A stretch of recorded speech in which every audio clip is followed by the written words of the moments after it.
Vamos começar o nosso 3 em 1 de hoje até às 6 horas da tarde, contando muito com a audiência de todo o Brasil. Com a notícia política do dia, o ex-governador de São Paulo, Geraldo Alckmin, encaminhou sua filiação ao PSB em conversa com o presidente do partido, Carlos Siqueira. O apoio do PSB ao PT nas eleições presidenciais é dado como absolutamente certo. As previsões indicam que Alckmin deve ser o vice na chapa com Luiz Inácio Lula da Silva para a disputa da presidência da República. As mais recentes pesquisas de opinião pública em relação à eleição presidencial mostram que a probabilidade de o presidente Jair Bolsonaro continuar na disputa direta com Lula são reais, ou seja, a polarização acontecer. Uma declaração muito otimista em relação ao sucesso do atual presidente da República na eleição presidencial partiu do próprio ministro-chefe da Casa Civil, Ciro Nogueira, que declarou, abre aspas, Jair Bolsonaro estará à frente de Lula em agosto, fecha aspas. Aliás, para a gente começar aqui esquentando as nossas discussões, esse é o tema da enquete que eu vou abrir agora no portal da Jovem Pan News para você correr lá no site da PAN e votar, participar. Você acha que Bolsonaro vai conseguir ultrapassar Lula na disputa presidencial, como o ministro-chefe da Casa Civil, Ciro Nogueira, disse? Sim ou não? Responde lá no final do programa, eu trago aqui o resultado. Vamos colocar o nosso time na tela, produção, por favor, porque hoje temos o nosso quarteto, Rodrigo Constantino, o nosso Serrão, o Marco Antônio e o Piperno. Senhores, boa tarde, muita coisa para a gente conversar hoje, mas eu queria aí uma pincelada, Constantino, bem breve, sobre essa filiação que está mexendo com o cenário político. Boa tarde, Paulo. Não é novidade, né? Há muito tempo que o Geraldo Alckmin vem fazendo esse movimento rumo ao suicídio político. Vai ter que apagar todo o passado, aqueles vídeos onde ele chama o Lula de ladrão, constatando um fato e dizendo que ele quer voltar para a cena do crime, para roubar e tudo. E agora ele está junto do ladrão. Eu não gostaria jamais, né, longe de mim aqui, dar qualquer tipo de conselho que pudesse favorecer uma chapa dessas. Mas se eles tivessem algum juízo e conseguissem controlar a turma mais xiita e radical do PT, faria sentido jogar o Alckmin para a cabeça de chave e o Lula como vice, que é o que fez a Cristina Kirchner na Argentina. Enganaria melhor e enganaria mais gente do que apenas colocar lá o tucano pseudo-conservador como vice na chapa. Então, isso seria o ideal do ponto de vista deles, de maiores chances de vencer. Acho difícil acontecer isso, assim como essas pesquisas e alguns especialistas agora já dizendo que o Bolsonaro se aproxima do favorito Lula, né? Isso para mim é apenas um esforço de catch-up, ou seja, de se aproximar da realidade. Bolsonaro já está à frente, as pesquisas ignoram isso, e a tendência com o passar dos meses é cada vez mais eles estreitarem essa margem de fantasia para não ficar tão feia assim a coisa. Uma coisa, como é que fica o palanque aqui no estado de São Paulo com essa filiação, visto que o PSB tem um pré-candidato a governador, que é o ex-governador Márcio França? Vai ser uma confusão geral. Saudações, meus amigos e amados haters. Gostei muito, aliás, dessa ideia do Rodrigo Constantino, né? O Geraldo Alckmin, de repente, assumindo a cabeça de chapa. Quem sabe não acontece até aquilo que a gente já previu, né? O Lula inventa uma doença e sai fora da disputa. Olha, do jeito que a coisa vai, tudo pode acontecer. Porque quando se forma uma chapa impensável até muito tempo atrás, entre Lula e Geraldo Alckmin, dá direito até para Jair Bolsonaro querer formar a chapa dele com o Papa Francisco. E eu explico. Por quê? Geraldo Alckmin é membro de uma prelazia papal chamada Opus Dei. Então, já que é para botar a disputa mais animada, então Bolsonaro podia chamar o Papa Francisco, que é o chefe geral de toda a prelazia, para disputar a eleição. Brincadeiras à parte, o nome do vice de Bolsonaro ainda não está definido. Sabe-se apenas que, por enquanto, 99% de chance não vai repetir a dobradinha com o general Hamilton Mourão, mas esse nome vai sair e tem grande probabilidade de ser alguém da área militar. Se não for alguém da área militar, deve ser a ministra da Agricultura, Tereza Cristina, que também está muito bem cotada para ser vice do Bolsonaro. Agora, essa chapa do Geraldo com o Lula, ela cria uma confusão danada no ambiente político em São Paulo.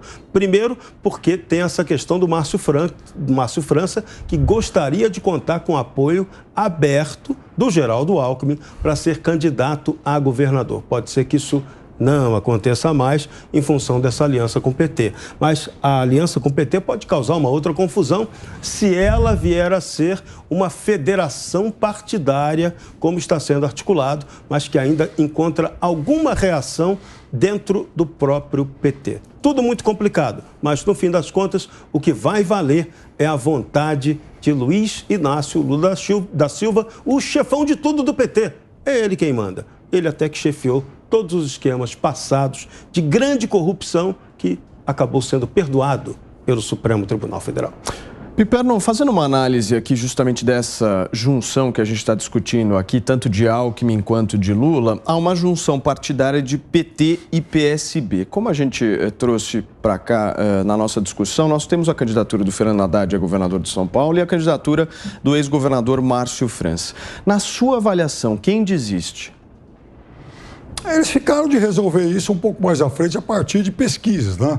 Mas eu acho que a tendência é que lá na frente o Márcio França acabe abrindo mão. Hoje o Haddad tem mais preferência que ele. O discurso do Márcio França, para tentar neutralizar isso, já está pronto. Ele já insinuou que não basta estar à frente em pesquisas, também tem que se considerar o índice de rejeição. É uma saída inteligente e até uma forma inteligente de colocar dúvida em relação a quem teria mais chance, por exemplo, em um hipotético segundo turno. Agora, o Instituto Constantínico de Pesquisa, ele não é levado a sério nem pelo Ciro Nogueira. Porque o Ciro Nogueira, nessa entrevista para as páginas amarelas da Veja, em que ele disse que o Bolsonaro estará à frente do Lula em agosto, ele leva a sério, sim, as pesquisas, com a experiência, inclusive, de um prócer importante lá do Centrão, e faz algumas previsões, né? Em abril, Bolsonaro já estaria em empate técnico, depois passa em junho, em agosto dispara, e segundo ele, nós, enfim, analistas e tal, em breve, né, de agosto para frente, teríamos, inclusive, que fazer contas a respeito da possibilidade do Bolsonaro já fechar o primeiro turno. Acho que tem um pouco de otimismo nisso, mas, enfim, é uma análise de um político experiente, de um político acostumado às campanhas e um político que, inclusive, pegando até isso que o Constantino falou dos vídeos em que Alckmin e Lula, em que Alckmin chamava Lula de ladrão, Lula, enfim, criticava Alckmin, o Ciro Nogueira foi, inclusive, questionado sobre o fato de já ter chamado, lá em 2018, Bolsonaro de fascista. E ele admitiu, olha, chamei, é que eu não conhecia bem o presidente, agora eu passei a conhecer melhor e tal, mudei de ideia. Da mesma forma como ele também dizia que o Lula era tinha sido o maior presidente da história, com toda a cara lisa, ele fala, mas é porque o Lula de 2022 não é o Lula de 2002, tudo mudou. Essas coisas da política, elas mudam, né? Traz só um pouquinho mais de informação para a gente. O que é o Instituto Constantínico? Ele faz pesquisas online, presenciais, por telefone? Como é que funciona aí? Não, ele faz pesquisas em que o resultado, ele geralmente dá algo acima de 100%. Números estatísticos. Paulo, ficou claro, o Instituto Constantínico é aquele que rebate todos os dias as falácias pipérnicas. Isso. Né? Inclusive e veja... O Ciro está certo em relação à previsão dele, e eu também acho que vai acontecer mais ou menos isso, só que por motivos diferentes. Eu acho que já há uma vantagem hoje e apenas isso não está sendo refletido nas pesquisas. Todas estão erradas. Muito mais ou menos como a mãe daquele garoto que está participando de um desfile militar, que ela fala assim, puxa vida, tá todo mundo marchando para o lado errado, só o meu filho indo para o certo. As pesquisas não batem com as manifestações das ruas. Esse é o ponto que está acontecendo. Eu queria ouvir uma análise sua, Marco, sobre essa fala do ministro da Casa Civil. O fenômeno... Boa tarde a todos aqui da bancada, audiência da Jovem Pan. Paulo, o fenômeno do Bolsonaro, a eleição do Bolsonaro, eu acho que tirou um pouco as pessoas do norte aí, da bússola política que antigamente era muito quadradona. Foi quebrado um paradigma com relação à eleição presidencial e a maneira como a política, como se alcança o cargo máximo da política no Brasil e no mundo, por utilização das redes sociais. É impressionante, você vê uma campanha presidencial que custou 4 milhões de reais, custou menos que muita campanha de deputado federal. Às vezes mais do que deputado estadual e vereador. Então, isso tirou um pouco o conforto desses dinossauros da política, né? Esse pessoal que já devia estar no cemitério do Jurassic Park, de tão velho que é e tão antiquado, com ideias vetustas, ridículas de socialismo lá do começo da União Soviética. A hora que você fala para mim, o Alckmin entrou no Partido Socialista Brasileiro, me dá um frio na espinha de ouvir só o socialista do meio, eu fico pasmo de ver gente que vota em Partido Socialista. Não vou nem entrar nos comunistas da vida. Mas tudo bem, o Piperno é um dos que aperta lá o botão 13 e confirma. Mas não vou entrar no mérito disso. Isso daí, pior ainda, é o Ciro, né? É o que vai imprimir dinheiro e pagar a conta do Serasa da galera. Mas tudo bem.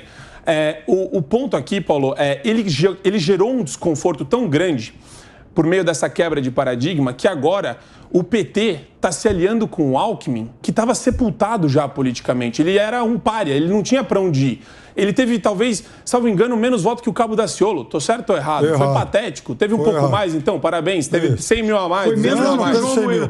Fantástico. Um teve 4,70, toda essa galera da antiga política brasileira sepultada. Então, o PT, esticando o braço para ir atrás desse pessoal, mostra não genialidade política, como eu escutei de alguns já, mas eu acho que mostra uma pitada de desespero aí. Porque eles estão recorrendo a uma pessoa que não fede nem cheira, está sepultando o passado político dele efetivamente com essa candidatura ridícula. E assim, você fala para mim, decisões políticas horrorosas. A gente já viu todas possíveis nesse ano, inclusive do Moro com o pessoal do MBL. Maior tiro no pé da história da política de um candidato que nunca teve chance também. Só uma coisa rápida, eu nem vou entrar nessas considerações todas aí que você fez. Só a respeito do S aí do socialista, você sabe que foi o penúltimo partido da ministra Tereza Cristina. Ela era do PSB. Porque essas coisas aqui no Brasil, elas não estão assim, não são aí tão fiéis quanto o nome pode indicar. Esse é o problema. Mas eu tô dizendo para você o seguinte, que até a pessoa que é cotada para ser vice do Bolsonaro andou pelo PSB. Marco. Não, esse é o problema. A maneira leviana como as pessoas enxergam a política está mudando. Eu duvido que a ministra olhe para esse passado e ache legal. Passado não acha recente, mais. Hein? Não, mas não acha mais legal isso daí. Por quê? Mas a quebra de paradigma é recente. Está acontecendo agora, diante dos nossos olhos. Você vê a própria articulação da candidatura do Dória. O Dória, ele está completamente fora da disputa. Não existe João Dória na disputa, na nossa conversa. Quem é ele no âmbito da candidatura presidencial? Nada. Ele está... Paulo... Pois não, Constantino. Se me permite, o Marco Antônio, ele trouxe aqui uma questão muito interessante, até para uma enquete, né? Um debate, uma enquete. Quem foi aquele que conseguiu dar um tiro maior de bazuca no próprio pé? Moro se juntando com esses moleques sem caráter do MBL ou o Alckmin aceitando ser vice de chapa do ladrão? Olha, é difícil decidir. Então, o Alckmin aceitou o convite, ele deixa uma candidatura confortável e tranquila ao governo do Estado, as pesquisas apontavam isso. Não era tão tranquilo assim. Né? Mas o segundo era o Haddad. Não, ele tinha uma dianteira nas pesquisas, mas não era eleição de primeiro turno. Uma boa margem em relação a Haddad. Gente, Haddad, vocês estão falando Haddad, esse cara aí, a hora que entrar o Tarcísio na disputa, vai mudar tudo, Meu pode Deus ver. do céu, isso daí, vamos lembrar vocês estão subestimando muito essa quebra de paradigma, O PT nunca teve expressão na campanha política para o governo do Estado de São Paulo. Nunca teve, nunca conseguiu. Os nomes petistas são endeusados, incensados como maravilhosos, mas na disputa para governo do Estado sempre tomaram um fumo gigantesco e isso vai se repetir nessa eleição. Agora, segundo, inclusive, as últimas pesquisas de intenção de voto aqui para governador, nós temos os 3 primeiros colocados agora unidos praticamente, certo? Porque nós temos Márcio França, Geraldo Alckmin e Fernando Haddad no mesmo palanque. É uma candidatura forte essa, Constantino? Não, de novo, veja, os paulistas, eles escolhem muita coisa ruim ao longo da história, mas há uma rejeição no governo do Estado ao PT e é quase uma hegemonia ligada aos tucanos, né? Por quê? Isso é uma coisa importante que o Marco está trazendo aqui, né? A velha política. O Alckmin, quando era candidato à presidência, teve menos voto que o João Amoedo, não que o Daciolo. Teve mais que o Amoedo. Opa, outro erro de informação. O Alckmin teve preso nas filigranas. O Alckmin teve 4,76, o Amoedo teve 2. Mas vamos lá. Tá, olha só, o Alckmin, os analistas repetiam que ele ia asfaltar o Bolsonaro e tudo quando começasse a máquina. O tempo de TV, a capilaridade do partido. É o jeito antigo de fazer análise, é não entender a política de hoje. Então eu vou na mesma linha em relação ao governo de São Paulo. Os paulistas optavam por tucanos porque queriam rejeitar os petistas. E nisso eles fizeram muito certo. Só que cansou. Quem é que hoje confia em Dória? Olha aí as pesquisas mostrando Dória para a presidência. O que eu quero dizer é o seguinte, Paulo, quando começar para valer e conhecerem melhor Tarcísio, é óbvio que o Tarcísio só tende a subir, Mas óbvio. essa lógica que você traz, eu acho legal a gente debater isso daqui, porque realmente é a busca para que a gente possa tentar compreender o que vai acontecer em outubro desse ano. O Constantino diz que a lógica mudou, certo, Consta? Na sua avaliação não é mais aquela campanha tradicional que foi feita no passado, de se ter prefeitos, vereadores, deputados, enfim. Mas se a campanha mudou, e a forma de fazer campanha mudou, por que o Bolsonaro também mudou de 2018 para cá? Porque se a gente comparar o Bolsonaro de 2018 com esse Bolsonaro, é um Bolsonaro justamente promovendo alianças políticas, dialogando com políticos, com partidos políticos. O que vocês acham disso? Bom ponto. Ele é governo hoje, ele tem 3 anos de governo, agora vai ter quase 4, ele perdeu o fator outsider. Ele não é mais alguém que chegou para chacoalhar essa velha política. Então ele também vai precisar, sim, usar a máquina. Então, nesse sentido, o Bolsonaro, nessa disputa, está mais parecido com os outros. Então, mas aí a lógica mudou ou não? Esse é o meu ponto, entendeu? Porque se o Bolsonaro agora justamente está se fortalecendo politicamente e partidariamente, como é que a lógica mudou? Mas posso... Não, Paulo... Esse é o ponto, porque É que você está misturando duas coisas. O candidato com o presidente. Não, acho que não. Sim. Eu não estou me referindo especificamente apenas do Bolsonaro. Estou discutindo aqui a lógica da campanha. Como é que vocês enxergam que o eleitor vai se portar? 2018 o eleitor se portou nas redes sociais. Sim, foi muito diferente de tudo. Tudo, inegavelmente tudo. E os coordenadores, os organizadores da campanha do Bolsonaro perceberam isso primeiro. Parabéns, e venceram legitimamente. Só que aquilo foi uma exceção. E todas as outras campanhas, não só aqui no Brasil, quase todas no mundo, elas têm mostrado isso. Tanto que aqui no Brasil, depois disso, já houve uma outra eleição em 2020 e a forma de fazer campanha, ela voltou a juntar alguns elementos de novidade lá de 2018 com tudo que vinha de trás. Tanto que a televisão voltou a ganhar muita importância, gastou-se de novo mais aí com marqueteiros, como está acontecendo agora. Está todo mundo indo atrás de novo das estrelas do marketing político. Os partidos estão muito preocupados, de novo, em arrecadar bastante dinheiro, porque sabem que a campanha vai ser cara. E, aliás, tem uma boa matéria sobre o jornal Estado de São Paulo hoje. Flávio Bolsonaro e mais um outro aí, supostamente pedindo contribuições, enfim. Mas o fato é que isso a gente vai ter muito mais elementos parecidos com o pré-2018. Então a lógica não mudou. Eu acho que a lógica mudou.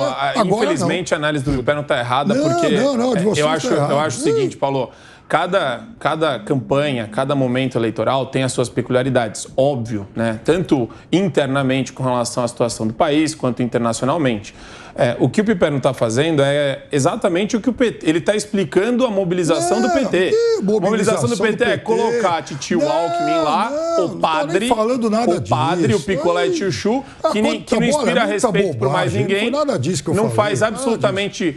Não gera a menor empolgação. Falando em método de campanha... E ele está falando de marqueteiro. Tá, mesma coisa. Agora o Ciro Gomes contratou o marqueteiro bonzão. João Santana. Agora todo mundo acredita no Ciro Gomes porque ele joga videogame com a molecada.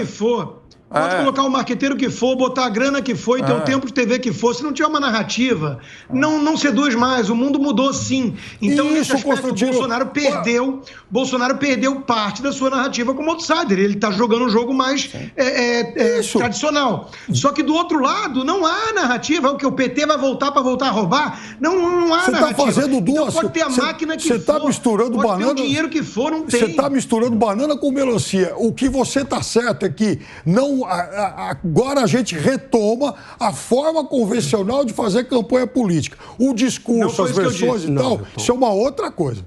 Fala, Serrão. Não retoma a forma tradicional, não. Tanto que esses marqueteiros, Piperno, estão focando a atuação no marketing digital, que vai ser o peso dessa eleição, como foi a de 2018. Só que nela, Bolsonaro reinou sozinho. Agora não reinará mais. Bolsonaro, situação, vai ter que usar a máquina, vai ter que fazer composições políticas, como ele está fazendo, para avançar. Bolsonaro agora tem uma questão fundamental. As pré-condições de 2018 ainda estão vivas. Ainda é forte o sentimento anti-PT, é forte o sentimento anticorrupção e tem um componente novo agora, que é o sentimento anti-juristocracia, que vai ter um peso fortíssimo nessa eleição, já que os juristocratas vão fazer o diabo para sabotar Jair Bolsonaro. E isso vai gerar uma reação nessa eleição. O próprio eleitorado do Bolsonaro já está com essa expectativa de atuação.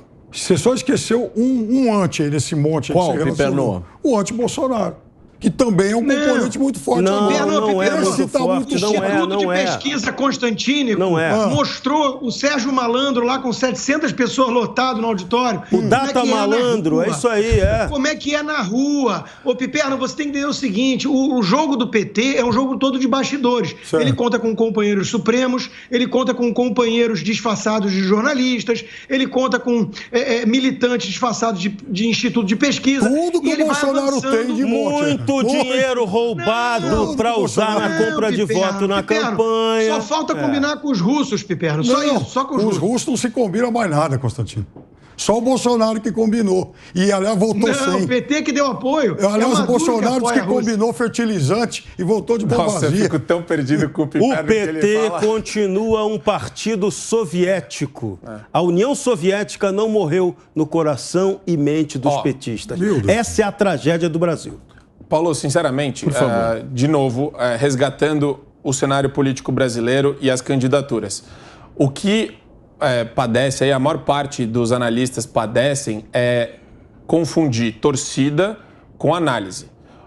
Quando o Piperno ele fala do PT, a empolgação interna dele... Eu nem falei nada do PT hoje. Quando a gente já falou várias vezes sobre o PT e você acha que é genial aí colocar o Alckmin como vice. Isso é inteligente, lógico. Você acha que é absolutamente inteligente. O Lula coloca... Eu não consigo, numa conversa de bar, com uma pessoa que pode nem estar a par do que está acontecendo no cenário político brasileiro hoje, absorver dela que isso é inteligente. Isso daí é a coisa mais estranha do mundo. Mas você só tem interlocutor de extrema-direita. Então, eu vejo nos posts lá, toda a turma agora. É o seguinte, se o Lula consegue atrair o cidadão, que foi em todos os tempos quem mais governou São Paulo, né? O Alckmin essa é a falácia. Ele não empolga mais ninguém. E o Bolsonaro, por exemplo, o Bolsonaro nem vice tem. Quem é o vice do Bolsonaro? Nem vice tem. Mas isso não quer dizer nada. O vice não representa nada. Você está fazendo uma análise em que você considera um aspecto eleitoral muito forte do Alckmin, mas não é a maior força do Alckmin nessa chapa, não é o aspecto eleitoral. O recall dele é zero. É negativo o recall dele agora. É o aspecto de estabilidade, justamente um recado para o mercado financeiro de que não haverá loucuras. Melhorar a interlocução. Claro que sim. Isso é melhorar a interlocução. Agora... Diferente de ter voto. São coisas diferentes. Agora, a gente está falando que, além de melhorar a interlocução, é um sujeito que tem no currículo dele o fato de ter sido a pessoa que mais tempo governou o estado de São Paulo em toda a história. E isso não é irrelevante. Da mesma forma, Paulo, que você não pode também subestimar o governador de São Paulo, João Dória. Por mais desgaste que ele tenha sofrido, quando entrar de fato na campanha eleitoral, ele vai fazer barulho. Ele virá com um grande marqueteiro, ele virá com muito dinheiro e vem com o peso do discurso de quem vai brigar contra a polaridade Lula-Bolsonaro. Essa é a tentativa do governador de São Paulo de entrar nessa disputa. Se vai dar certo, são outros 500. Tem que combinar com o eleitorado. O eleitorado, por enquanto, o rejeita. Ele saiu muito desgastado, talvez o mais desgastado dessa pandemia. Já que a gente está falando um pouquinho de eleição, nós tivemos na última sexta-feira o fato envolvendo o deputado estadual Arthur Duval. Eu quero conversar um pouco com vocês justamente sobre esse assunto. Afinal de contas, tem consequências políticas. Ele era o candidato a governador aqui em São Paulo do ex-ministro Sérgio Moro. E agora, Constantino, como é que fica? Não, ele tem traço, né? Ele andou até me culpando por ter traço nas pesquisas, né? Veja, bom, em relação a esse caso primeiro, né? Uma barbaridade o que foi dito e mais do que isso, né? Revela uma alma podre, alguém que vai para uma guerra, vê todo o sofrimento e pensa naquelas coisas que ele pensou, né? Mas deixando isso de lado e que, obviamente, me dá um certo regozijo, porque eu sempre apontei que ele era um mau caráter e agora todo mundo sabe, né? O Moro, ele vem cavando o seu próprio buraco faz tempo. Desde a forma que ele saiu do governo, atirando daquele jeito, depois criando uma equivalência moral entre o bandido que ele mandou prender e o ex-chefe que lhe deu espaço e autonomia para fazer a gestão da qual ele se vangloria. Né? Quer dizer, é um negócio absurdo. A narrativa, a incoerência do Moro é de alguém preso num labirinto que precisa demonizar o ex-chefe porque quer ocupar o seu lugar. Né? E só tem como ideia, entre aspas, repetir que ele é o salvador da pátria, o honesto, e se juntando a tudo que há de mais podre, né, na política, querendo discutir junto com o Dória e o Rodrigo Maia uma aliança, mas demonizando o Bolsonaro por estar com o Centrão. Então é tudo incoerente ali, e ele está morrendo politicamente antes de nascer. Ele vai ter o destino que eu já tinha previsto antes, né? Ou seja, por causa da forma na sua opinião, que ele adotou. Consta, ele não vai ser candidato. É isso? Tem muita chance dele desistir, muita chance, que ele não tem a menor chance. Ele não vai sair de um dígito nas pesquisas até o final do... E aí, como é que fica a terceira via sem o Moro? Porque hoje ele é o candidato com o melhor desempenho nas pesquisas. Como é que Nunca existiu terceira que... via. Nunca existiu terceira via, eu tenho repetido isso sempre aqui. Porque não é terceira via. É um bando de tucano de esquerda que rejeita a pauta conservadora de costumes, demonizando o Bolsonaro, e se tiver que descer do muro, desce sempre do lado esquerdo no colo do PT. Isso não é terceira via, isso é tucano disfarçado. Por que você discorda, Piperno? Não, porque isso é uma visão muito limitada, né? Muito simplista de mundo. Quer dizer, todo mundo que rejeita, então, a pauta de costumes é tucano, ou então é socialista, ou então do PT. Como se o mundo só tivesse branco e preto, ou então azuis e vermelhos. Não foi isso que eu disse. Mas, enfim, de qualquer forma, eu acho o seguinte...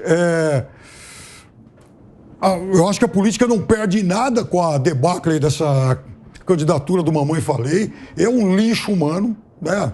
Eu não tenho, assim, nenhum constrangimento em fazer esse tipo de crítica, porque essa turma do MBL e as críticas já vêm de longe. Eram os caras. Mas não joga para direita. Oi? Não joga para direita. Não joga eles para direita. Não, senhor. Não, eles se auto-intitularam. Eles se auto-intitularam de direita a vida inteira. Isso aí é com vocês. Então o PSB é socialista. Você está sendo incoerente. Então quem é do PSB é socialista. Não. Antes que eles se intitularam liberais, eles são um bando de tucano. Não, eu tenho dito isso há anos. Eles se intitularam direitistas há muito tempo. Pergunta pro Kim, pra essa turma. Pra enganar a trouxa.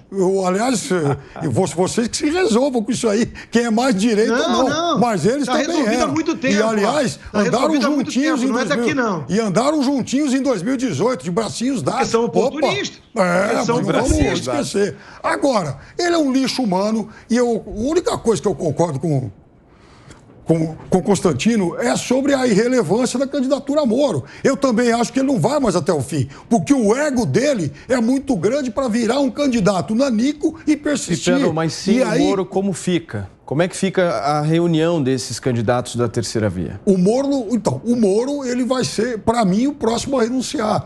Eu acho que o Ciro vai até o fim, o Dória parece que sim, e acho que o Moro não. Porque, veja, Paulo, também é uma questão de ego. A gente tem que entender o psicológico do candidato. O Moro não vai suportar a pressão de ser um candidato daqui a pouco com 2%, 3%, o novo Cabo Daciolo. Quer dizer, então, ele vai renunciar antes. E isso é muito bom para o presidente Bolsonaro.